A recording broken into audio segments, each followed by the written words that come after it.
Roberto Bazán, delegado, están con medida de fuerza, han cerrado las puertas del corralón. ¿A qué se debe esta medida?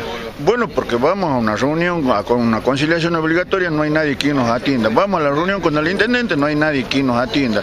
No nos atiende nadie ni nos soluciona nada.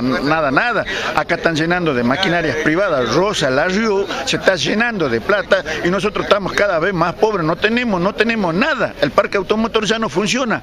Ni qué hablar de los compañeros. Esto ya no funciona, no tiene pata ni cabeza. Necesitamos que vengan las autoridades y charlen seriamente con nosotros. Han hecho una serie de requerimientos por escrito al Ejecutivo, y ¿cuál ha sido la respuesta que han recibido? Hasta el momento nos llaman a reunión, pero cualquier pipitrilo, cualquier secretario nos atiende y no tiene solución. Nosotros necesitamos sentarnos con una persona que tenga poder de decisión, el intendente. ¿Cómo va a continuar la medida? Nosotros estamos con nuestro gremio, estamos con nuestro secretario general, estamos con nuestro delegado, con nuestra comisión. Si no hay solución, ya acá los choferes no se mueven, ninguno de los compañeros del corralón, nadie se va a mover hasta que venga el intendente y dé solución.